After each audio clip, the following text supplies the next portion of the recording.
broadcast to bring you this important bulletin from the United Press. Flash, Washington. The White House announces Japanese attack on Pearl Harbor. Stay tuned to WOR for further development. We interrupt this program to bring you a special broadcast.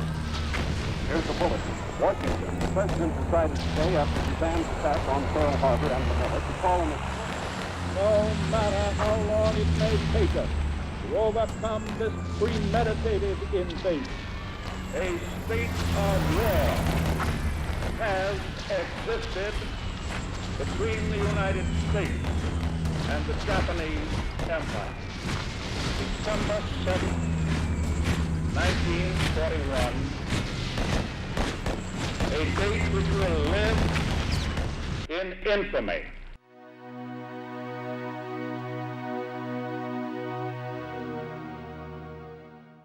A weary but jubilant country celebrated as Japan surrendered to the Allies, officially ending World War II. Local Douglas County resident Bob Schultz witnessed this memorable event. Shortly after the surrender ceremony took place, the sun did break through, and it was kind of ironic, but I remember it and I've read about it. The sun started to shine, and it probably did all over the world. Growing up in the small town of Wessington Springs, South Dakota, this young man was about to embark on a whole new journey as he felt the call to protect his country.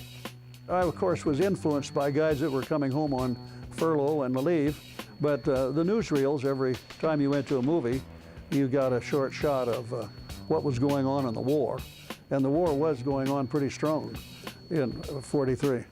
I was only 17, so I had to wait till that December to get into the service. Everybody was going to the service. I volunteered for the draft in November of '43, and I was inducted in the Navy in Sioux City or Omaha in January of 1944. I went to boot camp in Farragut, Idaho with two high school buddies, Tom Zink and Rusty Bennett, plus two other guys from my hometown, Harold Olson and Mutt Thur. I went to several radio schools, including the University of Wisconsin, and I joined the ship in San Francisco in December of 1944. I was a radioman, third class. A radioman at that point in time on that ship sat at a typewriter with earphones and copied code that was coming in from Pearl Harbor, from Guam, from Midway, from other ships, and there was a bunch of us. There may have been, I don't know, 10 or 15 guys copying code from different sources. By code, I mean Morse code. Dee-da-dow, dit-da-dow, that sort of thing. And we typed that up, and that typewritten copy went to a decoding officer who decoded it and gave the message to the communications officer, and the communications officer gave it to the captain. That's how ships communicated with each other, and that's how the headquarters at Pearl Harbor communicated with the commanders in the Pacific, et cetera, et cetera. At one point in time in the Pacific, I was the only radio operator below decks in what they called Combat Information Center, CIC. And that's where they had all of the radar readouts, where all of the reports of incoming planes was channeled to that particular part of the ship. It was below decks, and it was designed to survive an enemy attack, as opposed to being up topside or in the bridge. The Missouri was one of the newer battleships. There were 4 new battleships commissioned during the war: the New Jersey, the Iowa, and the Missouri. It was called the Iowa-class battleship. It was the biggest battleship that had been made in this country ever. It was 880 feet long and 108 feet wide, and displaced over 50,000 tons. Now, that's not as big as the Queen Mary or some of these big luxury liners that are coming out now.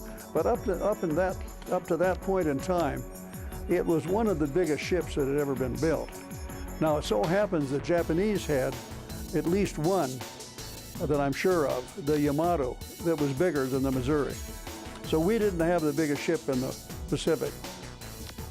Ever still, the Missouri was a floating fortress equipped with an arsenal of weapons. We had 9 big 16-inch guns, and then we had 10 5-inch twin mounts, and we had a lot of 40-millimeter gun mounts and a lot of 20-millimeter. The purpose of the smaller guns was to shoot down enemy aircraft. Our purpose was twofold. We bombarded other ships, that is, we shot at them with 16-inch guns. We always fired those 16s broadside, and we always fired them when the ship was rolling away from the direction of the guns. These projectiles weigh about 1,900 pounds apiece, and we were able to lob these 15, 17 miles. That's what kind of an explosion it took to shoot these. Well, as someone told me once, they weigh just about as much as a Volkswagen. They put the projectile in first, then they put the powder keg in behind it, just like a big bullet. And then they had a fuse. It's just a great big rifle is what it is. This shelling, it did vibrate everything on the ship.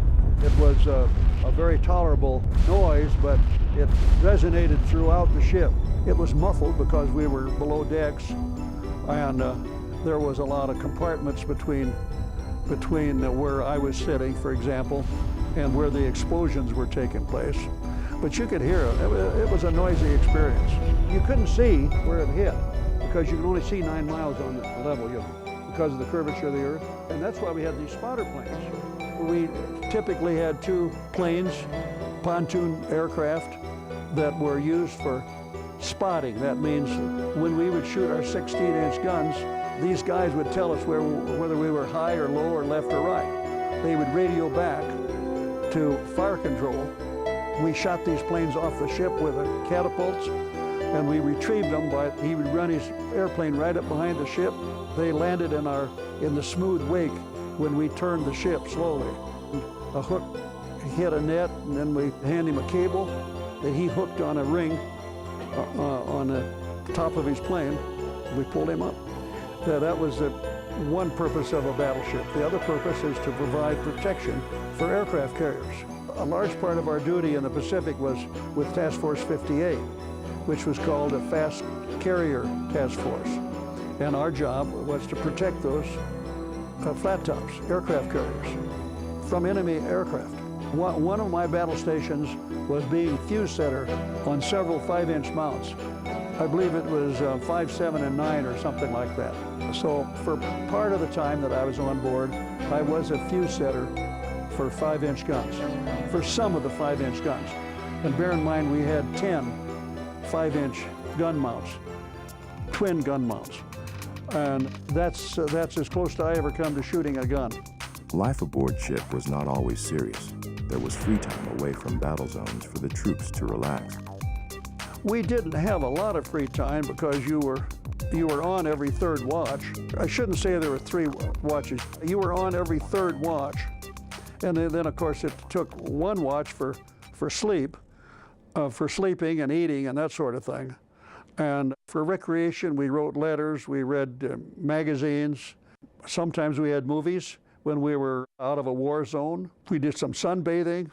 Some of the guys participated in boxing events. We had a band. We had a hell of a swing band, a big band. That played Glenn Miller and Tommy Dorsey type style music. The band played almost every day, as I recall it. And one of my best buddies was a bass player. So that photo happens to be when I was standing near his place in the band. His name was Bob Nobis from Kimball, South Dakota. I know this is me because I never wore a hat, and but I did keep it in my back pocket in case I was reprimanded for being bareheaded. The watches, they called it, or shifts, were from Let's start in the morning, from after breakfast until lunch, after lunch until supper, after supper until midnight, and midnight until breakfast. So you did every third one. One day you'd be on from breakfast till noon, and then the next day you'd be on from noon until supper. We were working a third of the time and eating and sleeping a third of the time. And the other third was just, 6 or 8 hours. Sometimes that was in the middle of the night if your duty was during the day.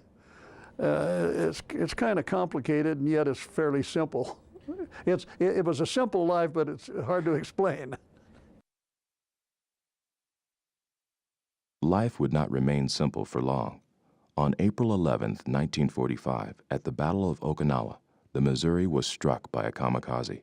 I think every battleship in the South Pacific was hit by a kamikaze off Okinawa. The kamikaze started at Iwo Jima, but they really intensified at Okinawa.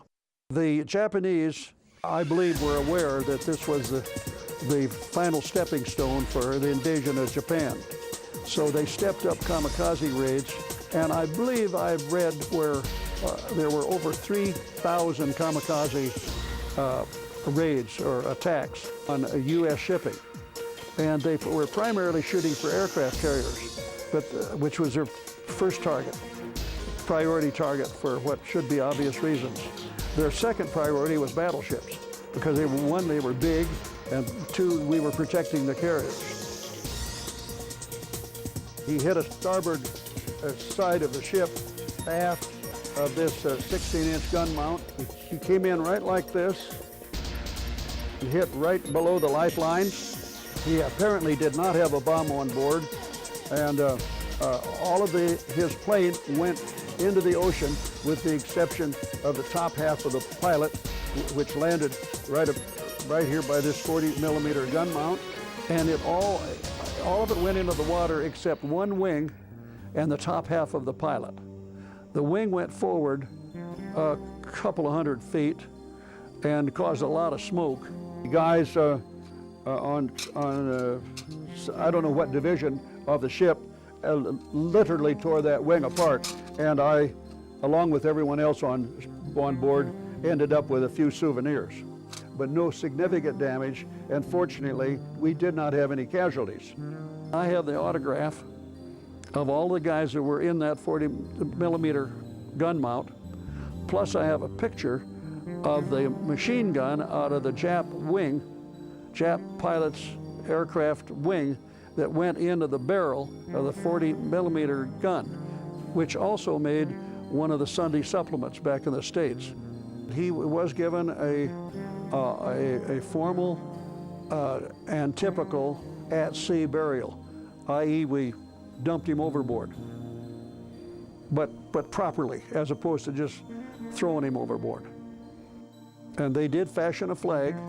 Some guys, the night before the military rites, fashioned a Japanese flag, which was over this canvas sack. He was just in a canvas sack. And then when they pushed the sack with his body in it, half of his body, overboard, the flag stays on board. It was a very minor thing at that point in time. It was only several years later, that it was considered a rather special event. With the end in sight, the U.S. Navy continued to apply pressure on the Japanese. We bombarded the mainland of Japan for 2 or 3 weeks or more, just on the very tail end of the war. We had just finished quite a bombing run when the bombs fell on Hiroshima and Nagasaki out of B-29s. And I'd just like to mention, though, that I think the last bomb was, I'm guessing was, when I say the last, the second one was Nagasaki, and I believe it was August 8. And we were still conducting carrier raids. When I say a carrier raid, I mean aircraft from the carriers. We were still conducting raids on the mainland of Japan, at least 3 or 4 days after the last bomb. Bear in mind, the Japanese did not surrender the day that Nagasaki got hit. They were doing a lot of deliberation, I'm sure, And it took them several days, I think something like till August 16 or 14, 15, or 16, something like that, before they actually accepted what they called the Potsdam Agreement, where in effect they surrendered. And then of course they had to go through all the diplomatic channels through Switzerland and so forth. But I think it is interesting that we were still conducting raids on the mainland of Japan and perhaps elsewhere, but I only knew about that because I was there.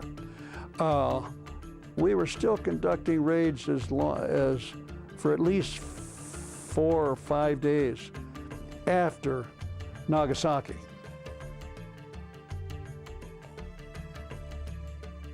There was a general feeling that it was about over, but there was sort of a, I don't know how to explain it, there wasn't a tenseness, but we were kind of holding our breath, so to speak, waiting for the word. They had a hell of a time making up their mind whether they wanted to surrender. I learned later that some of the military people in Japan were not in favor of surrendering. And so there was apparently, I'm guessing now, but I've read about it, some discussion, some deliberations between the diplomatic corps, what we would call the administration, the emperor and his gang, and the military. And there were several in the military that right up until the end did not wish to surrender. It took at least 4 or 5 days before they finally surrendered. We insisted on unconditional surrender, and some of the people in Japan wanted some conditions that we weren't interested in. As the U.S. drew up the surrender documents, there was the question of where this historical event should take place. Bearing in mind, the President of the United States was Harry S. Truman as of about 5 months. He became president immediately after Roosevelt died, and I believe it was on or about April 16. The significance of that was that President Truman was from Missouri, and he and his daughter really, but he was standing beside her, they christened the ship in January of '44. So this was sort of his ship. Certainly it was named after his home state. And so I don't know who made the decision. They had to come up with it pretty fast between surrender, the capitulation, which was on or about August 16, and they had to decide right away. And I really don't know who made that decision, but I imagine that Bull Halsey and Nimitz and MacArthur probably thought it would be pretty good for their military careers if the surrender was on the president's, on the ship that the president's daughter had christened a year and a half before.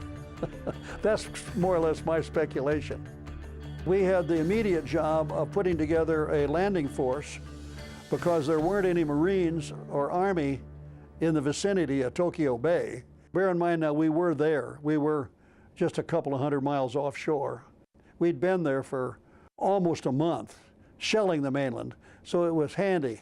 Unfortunately, it was not very easy to arrange this ceremony where it would involve the Marines and the Army, which would have been sort of fitting in my opinion. So once they selected the ship for the site of the surrender, then the job was to put together a task force, a landing force, to occupy the area in and near Tokyo Bay. So we pulled alongside of the Iowa, a sister battleship, and transferred some of our men, some of our sailors, onto the Iowa, and then from there, other ships contributed, and the landing force that went ashore at Tokyo Bay was primarily Navy personnel. They had to do some hurry-up supplies and maneuvers, and everything had to be put together in less than a week's time. And they landed, this force landed on shore near Tokyo Bay, where we were going to be pulling in a week or two later. With the war coming to an end, there was hope in the air, but caution was the key, as Americans had been fooled before. We were concerned that there might be some trickery, in the days before the surrender. The Japanese were famous for that during the war. All sorts of tricks, they couldn't be trusted. I'm speaking of military situations. The air heavy with anxiety, the company of the Missouri went about preparing the ship. We did clean up the ship, so to speak. They went through a few motions, cleaning up some rust spots. All the ships that were headed in that way, particularly the Missouri, they're pretty dirty. You don't take time to clean the ship when you're shelling the mainland. So there was a certain amount of hustle and bustle to get the ship ready. It all happened so fast that I really can't remember any other details. Some Japanese pilots, they called them. By pilot, I mean harbor pilots, came on board before we went into Tokyo Bay with charts to show us how to avoid minefields. We cruised in there a couple of days ahead of the surrender day and made ready for the ceremony. Time went pretty fast. The morning of the surrender, we got up early. I mean, most everyone did. A lot of us. I've read later that we got up at 5 a.m. Things started happening. That is, people started coming on board very early, certainly as early as 6:30 or 7 o'clock. Photographers and correspondents and personnel from other ships, primarily officers. And then at 8 o'clock, about 8 o'clock, things started happening. They brought a motor launch alongside, and I think that's what time it was. Some more important persons showed up. General Wainwright was brought in from China. He'd been a prisoner of war over there. Wainwright was the guy that stayed on Corregidor when MacArthur went to Australia, and we surrendered Corregidor to the Japanese. Stilwell was there. I think he'd been a prisoner in Manchuria or someplace. Those were the two most significant prisoners of war that I can think of. And then a lot of U.S. military officers came on board from a motor launch. Bear in mind, we're at anchor now. We're not at a dock. Everybody came on board from what we call a motor launch, which is just a big boat, open boat with an engine on the back end of it. After all the U.S. personnel were on board and everything was kind of set up, along about 9 o'clock, as I recall it, something like that, close to 9 o'clock, the delegation from Japan came on board, and you've seen the photos. I can't do a better job than what those photos do. And then at that point, MacArthur conducted this very brief ceremony, which was broadcast all over the ship, by the way, in our sound system. And of course, his voice had a very commanding, impressive tone about it. He was very businesslike. Mr. Schultz found himself viewing a moment in history that would change the course of the world. I was on the O2 level, which was one level up. The surrender was on the O1 level, which is one deck up. And I was up one deck higher than that and aft, or to the rear of the ship, about, I'm going to guess 100 feet, 150 feet. We were in a line, we were in a formal lineup, but we took turns stepping out ahead of the line to look at what was happening, so that we were still maintained our line for the most part, but we took turns looking at the proceedings so that we could say that we saw it. I have no recollection as what part I saw. We just knew that, we could, until MacArthur made his speech over the PA system, we didn't know exactly what was happening down there. There was a lot of silent period. We just took turns stepping forward where we could look forward and to the left, to the side of the surrender. We were only about 10 feet above the deck where the surrender actually took place. But we were about 100, I'm guessing now, about 100 feet aft of the event. This is the Mutual Newsroom in New York, Washington. Ladies and gentlemen, the news we've all been waiting for, that news has just come to us from Washington. Japan accepts surrender terms of the Allies. From the Mutual Newsroom in New York, Tokyo Radio says acceptance of Potsdam Proclamation coming soon.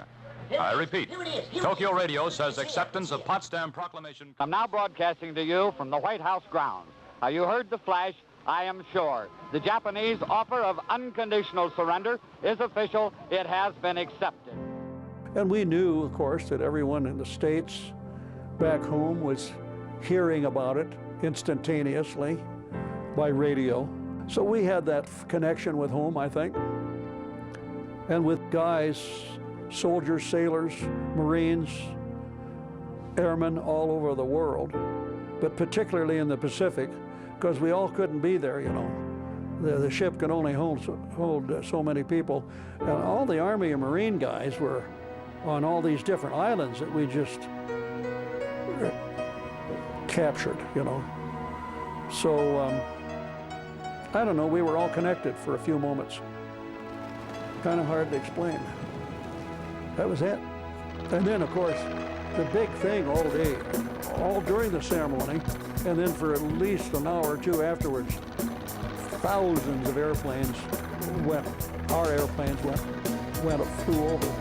All the fighter planes from all the aircraft carriers came over at least once. I have to believe they may have made more than one pass, because I just didn't realize we had that many airplanes. And then I think I read someplace where there was 1,000 B-29s went over. That sounds pretty strong to me, but they went, B-29s were going over one right behind the other for what seemed like hours. It was a cloudy day, by the way, but shortly after the surrender ceremony took place, the sun did break through, and it was kind of ironic, but I remember it, and I've read about it. The sun started to shine, and it probably did all over the world.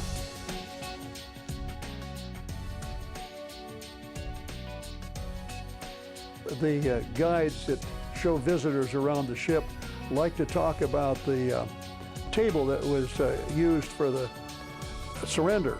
The table that they flew in wasn't big enough for all the documents to be displayed at one time. So someone said, well, go get a mess table out of the mess hall. And so they brought up a mess table. And then after, about an hour or so after the event, someone said, well, what happened to that table? We've got to send that back to Washington, D.C., or Annapolis to the Naval Academy or something. Well, after the signing, some sailors took the table back to the mess hall, and they had no idea which table it was an hour after the ceremony. So some chief petty officer said, well, just bring me a table. So the story goes, and I don't doubt but what this is fairly accurate, the story goes that some sailors brought up just the first table they could grab.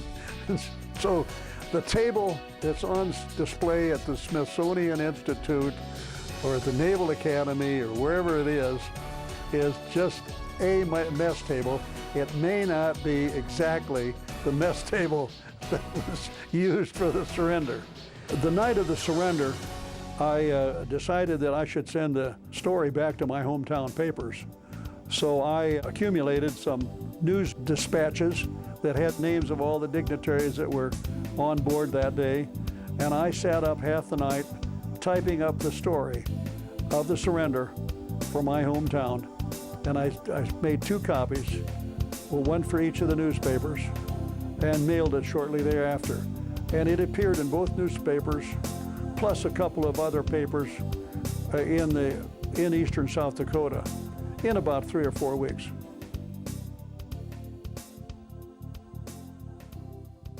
I had most of my buddies, everybody I could find, sign this photo a month or two before I left the ship. When we hit Norfolk, after going Guam, Pearl, Panama, and Norfolk, I had been on the ship long enough so that I was one of the first guys to get off in May of 1946. I got off the day we hit shore, hit dock. And I went home on my first leave since boot camp. And so I missed the big celebration in New York City. I was home on leave when that happened.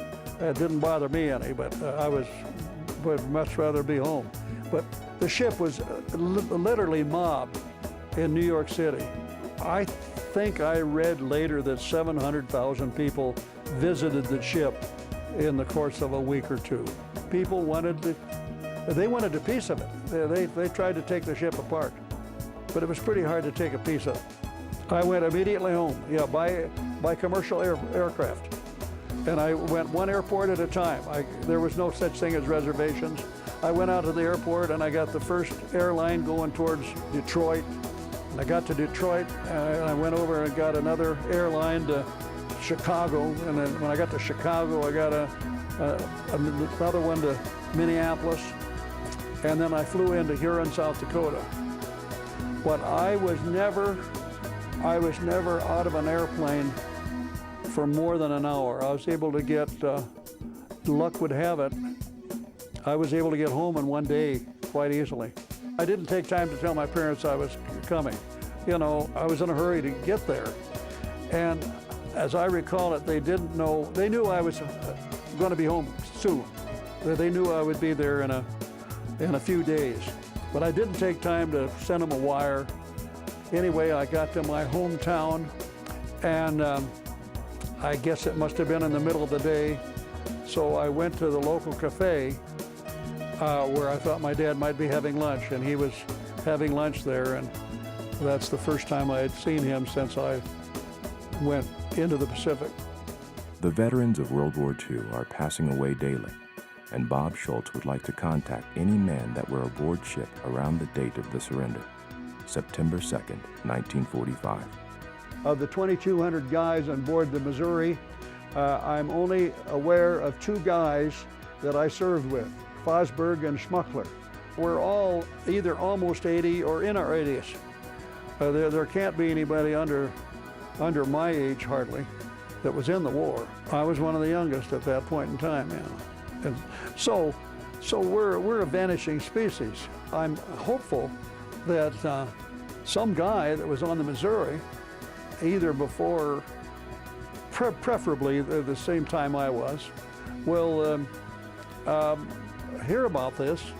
I hope we can smoke out a few guys that were on the Missouri, September 2, 1945.